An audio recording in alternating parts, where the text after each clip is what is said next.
कल्पना कीजिए, अगर एक दिन भारत में किसानों को खाद मिलनी बंद हो जाए, यूरिया और डीएपी की सप्लाई रुक जाए, तो सबसे ज्यादा असर किस पर पड़ेगा? सीधा जवाब है देश की खेती पर।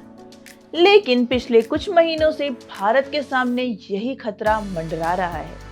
पश्चिम एशिया में बढ़ते तनाव और स्ट्रेट ऑफ हॉर्मुज में जहाजों की आवाजाही प्रभावित होने से खाद की सप्लाई पर चिंता बढ़ गई थी।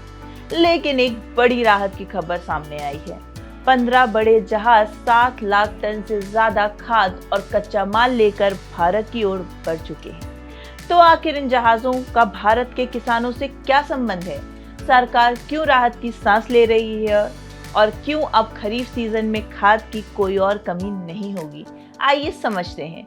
दुनिया का एक छोटा सा समुद्री रास्ता, लेकिन वैश्विक व्यापार की सबसे महत्वपूर्ण लाइफलाइन यही है स्ट्रेट ऑफ हॉर्मुज।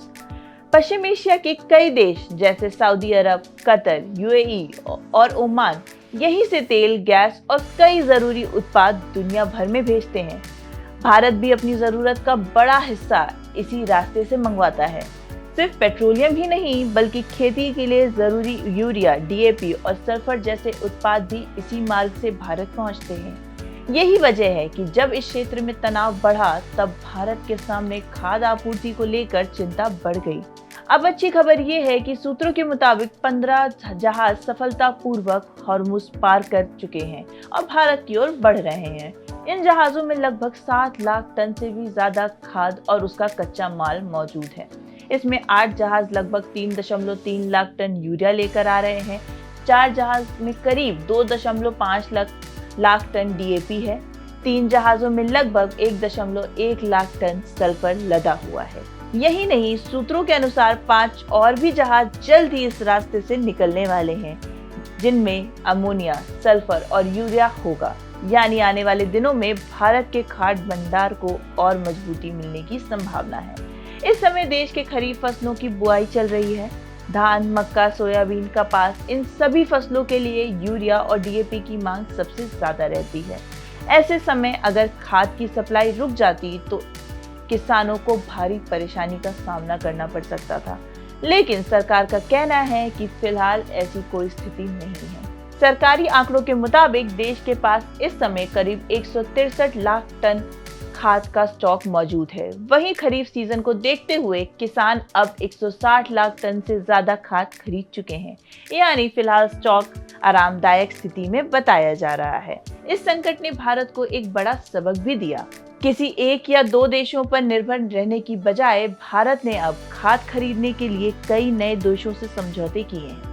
आज भारत ओमान, रूस, मिस्र, नाइजीरिया, वियतनाम, मलेशिया, फिनलैंड, तुर्की और नीदरलैंड जैसे देशों से यूरिया खरीद रहा है। वहीं डीएपी और एनपीके जैसे रूस, मोरक्को, जॉर्डन, अमेरिका, सऊदी अरब और ट्यूनीशिया जैसे देशों से मंगाए जा रहे हैं। इसका सबसे बड़ा फायदा ये है कि अगर किसी एक क्षेत्र में संकट आता है तो पूरे देश की खाद्य आपूर्ति प्रभावित नहीं होगी। एक और अच्छी खबर सामने आई है। पिछले 1 महीने में अंतर्राष्ट्रीय बाजार में यूरिया की कीमतों में बड़ी गिरावट देखने को मिली है। हाल ही में नेशनल फर्टिलाइजर को यूरिया आयात के लिए लगभग $445 प्रति टन की दर में बोलियां मिली, जबकि पिछले टेंडर में यही कीमत $935 से $959 प्रति टन तक पहुंच गई थी। यानी कीमत लगभग आधी हो चुकी है। अगर ये गिरावट आगे भी जारी रहती है तो सरकार का खाद्य सब्सिडी बिल भी कम हो सकता है और इससे सरकारी वित्त पर दबाव घटने की संभावना बनेगी। तो इस पूरी कहानी में 3 बातें निकलकर सामने आती हैं। पहली, भारत के लिए खाद्य सप्लाई फिलहाल सुरक्षित दिखाई दे रही है।